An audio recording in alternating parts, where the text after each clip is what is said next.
Hello everyone. आज का हमारा टॉपिक है basic structure of C program. C programming का basic structure.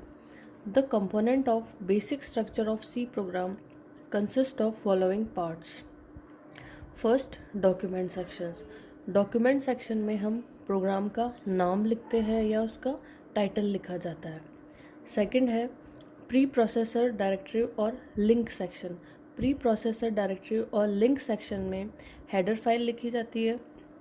Hash include standard input output dot H.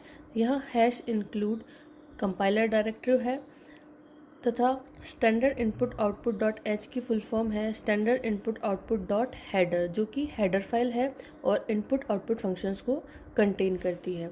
यहाँ हम जैसे गेट कैरेक्टर फंक्शंस है उसके लिए हम conio dot H console input output dot header file का यूज़ करते हैं, और मैथ फंक्शन यदि हम प्रोग्राम में यूज़ कर रहे हैं तो हमें मैथ डॉट हेडर फाइल का यूज़ करना होता है।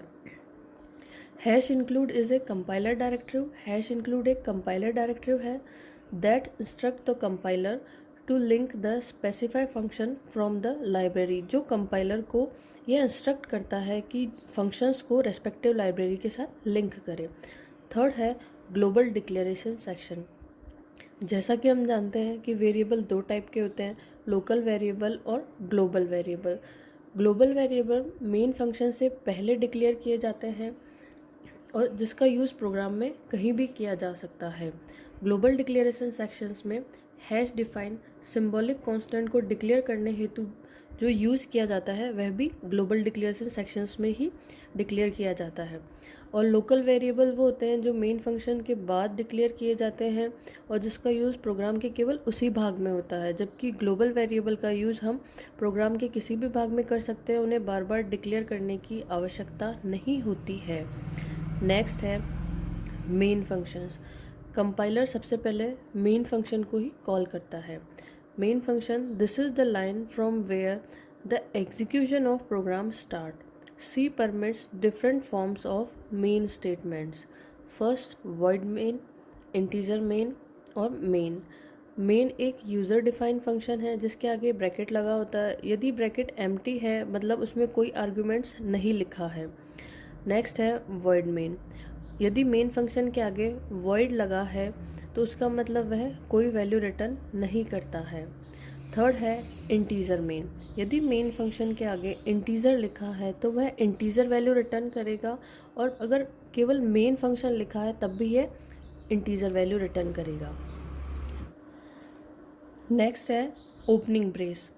मेन फंक्शन के बाद हम ओपनिंग ब्रेस लगाते हैं जो क्या है बिगनिंग ऑफ प्रोग्राम को इंडिकेट करता है।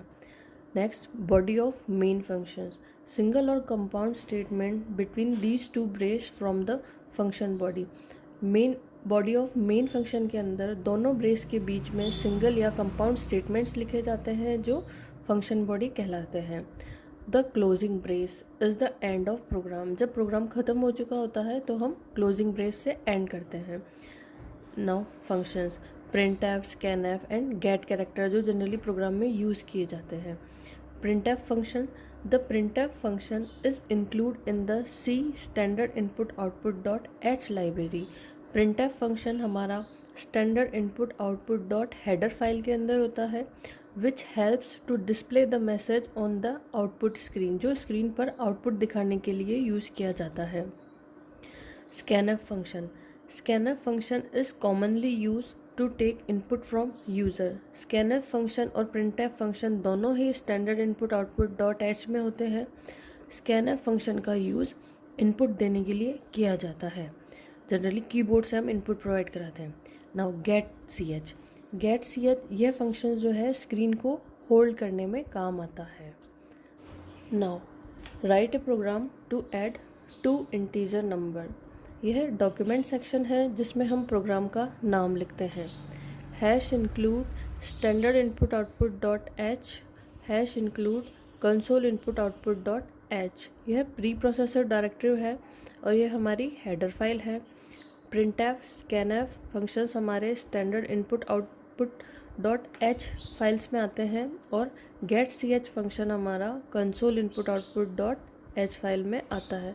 यदि यहाँ हम मैथ्स फंक्शन को यूज़ करते हैं तो यहाँ हमारा math.h नाम की हेडर फाइल भी यूज़ की जाएगी। Now void main, this is the starting of program. Main function के आगे यदि void लगा है तो ये कोई भी वैल्यू रिटर्न नहीं करता है। Now curly brace, integer a, b and sum, यहाँ हमने वेरिएबल डिक्लेयर करे हैं। ये वेरिएबल लोकल वेरिएबल कहलाते हैं। a और b हमारे दो इंटीजर नंबर है तथा सम हमारा तीसरा वेरिएबल है जिसमें a और b के एडिशन के बाद जो मान है वो स्टोर होगा और इन तीनों का डेटा टाइप इंटीजर टाइप का है। Clear screen.